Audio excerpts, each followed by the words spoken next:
जय श्री कृष्णा दोस्तों, कैसे हैं आप लोग। मैं आशा करता हूं कि आप सभी अच्छे होंगे। भगवान श्री कृष्ण की कृपा आप लोगों पर सदा बरसती रहे। दोस्तों, आज की वीडियो में हम दो कहानी आप लोगों को सुनाएंगे। दोनों कहानी बड़ी ही मार्मिक और धार्मिक है, जिसे सुनने के बाद आपका हृदय गदगद हो जाएगा, आंखें आंसुओं से भर आएंगी। तो दोस्तों, आइए बिना विलंब किए इस अद्भुत कथा को हम शुरू करते हैं। दोस्तों, एक भक्त थे। उन्होंने भगवान का नाम जपते हुए जीवन बिता दिया, पर भगवान से कभी कुछ मांगा नहीं। एक दिन वे भक्त बांके बिहारी मंदिर गए, पर यह क्या, वहां उन्हें भगवान नहीं दिखे। वे आसपास के अन्य भक्तों से पूछने लगे कि आज भगवान कहाँ चले गए हैं। सब उनकी ओर हैरानी से देखते हुए कहने लगे, भगवान तो ये रहे, सामने ही तो है, तुम्हें नहीं दिखते, तुम अंधे हो क्या। उन भक्त ने सोचा कि सबको दिख रहे हैं, मुझे क्यों नहीं दिख रहे हैं। मुझे ये सब दिख रहे हैं, भगवान ही क्यों नहीं दिख रहे हैं। ऐसा विचार कर उनका अंतःकरण ग्लानि से भर गया। वे सोचने लगे, लगता है कि मेरे सिर पर पाप बहुत चढ़ गया है, इसलिए मुझे भगवान नहीं दिखते। मैं इस शरीर का अंत कर दूंगा। आखिर ऐसे शरीर का क्या लाभ जिस शरीर से भगवान ही ना दिखते हो। ऐसा सोचकर वे यमुना में डूबने चले।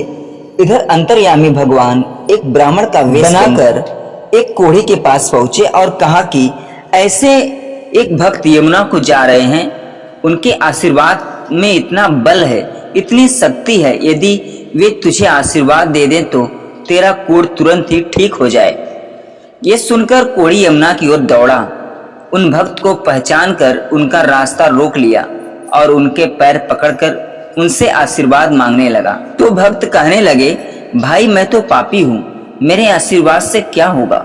जब वह बार बार समझाने पर भी कोढ़ी ने पैर न छोड़े तो उन भक्त ने अनमने भाव से कह दिया, भगवान तेरी इच्छा पूरी करे।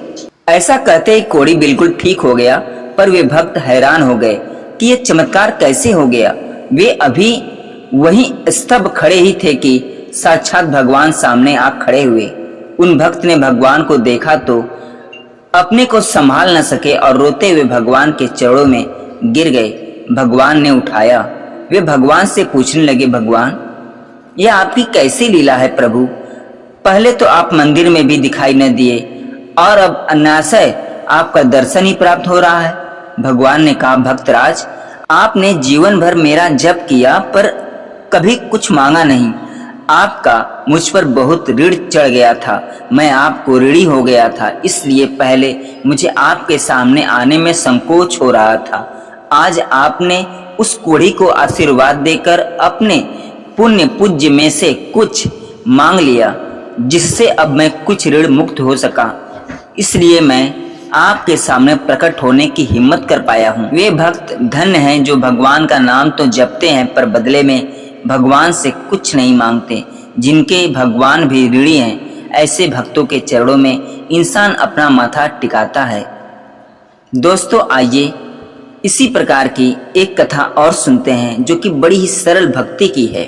एक साधु थे, उनका ना कोई आश्रम था, न धर्मशाला, न कोई ठिकाना। जहाँ रात होती वहीं ठहर जाते और भिक्षा से जो भी मिलता भगवान का भोग लगाते। वृंदावन की दो गोपियां जिन्होंने कभी भगवान के दर्शन नहीं किए, न कभी मंदिर गई, प्रातः दक्षी मक्खन गागर में भरकर वे ले जाती, बेचती और अपना गृहस्थी में मगन रहती। दोनों गोपियों ने यह सुन रखा था कि साधु संतों के पास झोली में भगवान रहते हैं। एक दिन दोनों अपना दक्षी बेचकर यमुना के निकट आई। वहां देखा कि एक साधु अपनी झोली रखकर संध्या वंदन हेतु स्नान करने गया है। झोली एक वृक्ष के नीचे रखी है। कौतूहलवश झोली में भगवान है। भगवान कैसे हैं, इस दृष्टि से दोनों ने चुपके से झोली उठाई और सारा सामान बिखेर दिया, पर भगवान नहीं मिले।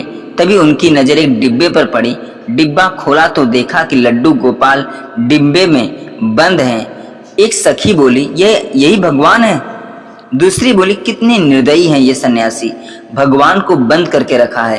पहली सखी बोली, देखो बेचारे भगवान के हाथ पैर सब टेढ़े हो गए हैं। दूसरी बोली, बेचारे बंद जो रहते हैं, हाथ पैर हिलाने की भी तो जगह नहीं है।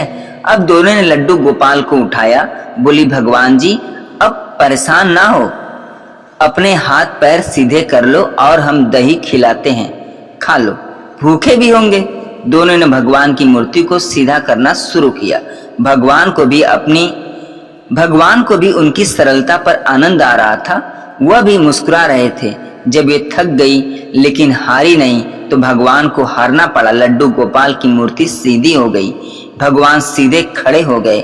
दोनों ने भगवान को नहलाया और दही खिलाया। फिर बोली, अब लेटो, आराम करो। वह सीधी मूर्ति डिब्बे में नहीं जा रही थी।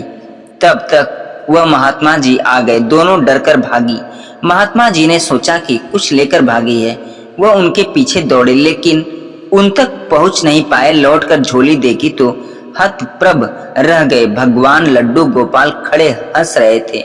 महात्मा सारी बात समझ गए। वह भगवान के चरणों में गिरकर रोने लगे। वह खोजते हुए उन गोपियों के घर गए, उनके भी चरण पकड़कर रोने लगे। धन्य हो तुम दोनों, आज तुम्हारे कारण भगवान के दर्शन हो गए। सारा जीवन भर संग लिए घूमता रहा पर सरल नहीं बन पाया। कथा का ये सार है दोस्तों, नवधा भक्ति में सरल भक्ति महत्वपूर्ण है। भगवान भाव और सरलता पर रीझते हैं। हम जीवन में सरलता नहीं ला पाते, यही हमारी विडंबना है। दोस्तों, मैं आशा करता हूँ कि ये दोनों कहानियाँ आप लोगों को बहुत अच्छी लगी होगी।